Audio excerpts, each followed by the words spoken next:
Hello again, Steve here.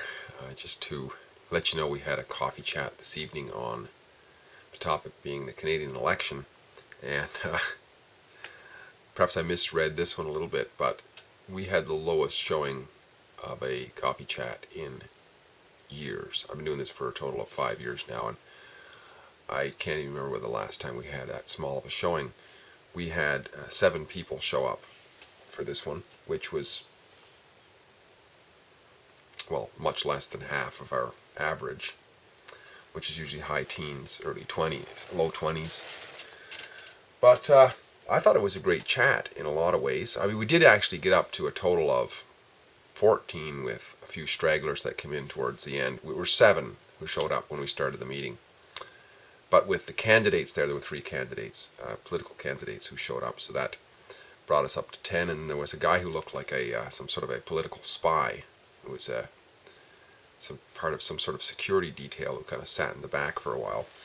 And there was my wife and son showed up later on. So yeah, it brought us to a little bit of normalcy there. But yeah, so I don't know. I guess some people aren't as interested in this sort of thing as others, and therefore the low showing perhaps. Lack of interest, apathy towards politics, I suppose, perhaps anyways. And also, truth in advertising or lack thereof.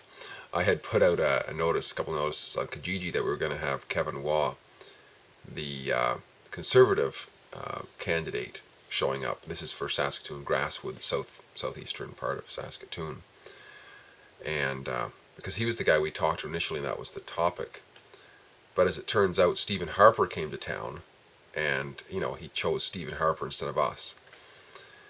So, but in the meantime, over the last week, I was able to court the NDP and the Liberal and the Green Party, and they were all there. We had a great little debate going on, and it was a lot of times all those 3 seemed to agree with each other, which was a little bit crazy.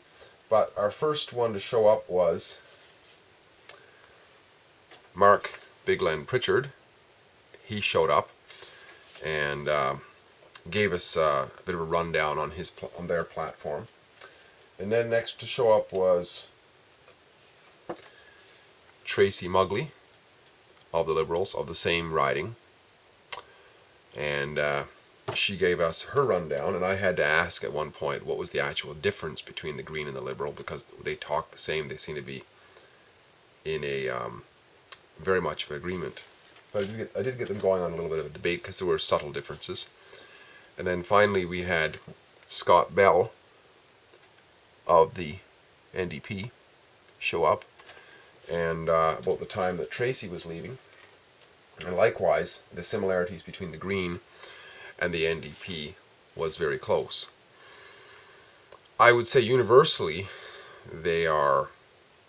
all of these 3 tend to be left of center, for sure, at least in their talking points. They tend to be tax and spend redistributionists. I found that Mark was quite candid in his belief, in his party's belief, that we have to basically stop mining a lot of hydrocarbons. In fact, he said that basically we have to leave 2/3 of the known reserves in the ground. We have to basically stop oil sands, or as he calls it, tar sands. We have to stop coal development. And we have to somehow get all these oil workers doing alternative energy, I suppose, sort of like windmills and such like that. And the Liberal, well, it was very much of a Bash Harper session, of course, and she talked about child benefits and disability and public housing, going to get back into big time into public housing. And actually, this guy was saying something interesting, which he was saying that they'd like to see a minimum income for everybody, whether they work or not. Like everybody gets money every month. and somehow that's good for the economy because then they can spend it. So I thought that was kind of interesting. And the NDP, to tell you the truth, there wasn't a lot of difference between this guy and this guy, other than in terms of the tax and spend. Other than he talked about a fair tax system, which means more taxes for the rich. That's what they consider fair. And the difference between the two, as I could see, was, this guy's a bit greener than this guy, but very similar in terms of the spectrum of the left, left of center. I mean, I might have said right of center before. Left of center, progressive socialist side, right? So overall, I thought it was good because it was just an opportunity. Not that I'm saying I agree with any of this, of the platforms and the way it's approached. That's beside the point. But it was an opportunity to give people a look at the people who are running for these offices, because their rules and regulations then affect our lives, right?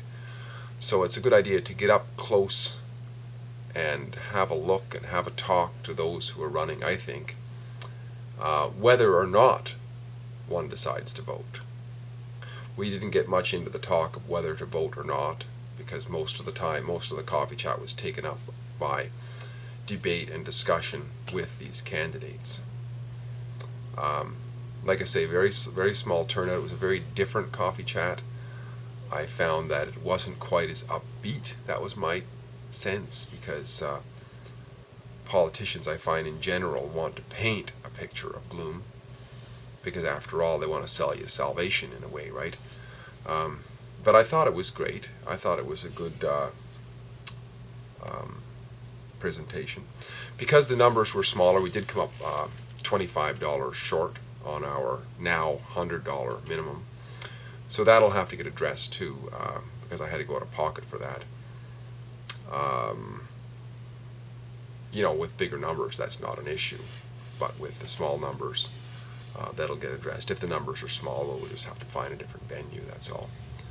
But, yeah, I thought it was great. And, I've always been able to, or sort of be able to gauge what people are interested in. When there's a low number, people are not interested in the topic generally. If there's lots of numbers, then people generally are. Hope this was interesting. Steve here again. Great chatting. We'll talk again soon.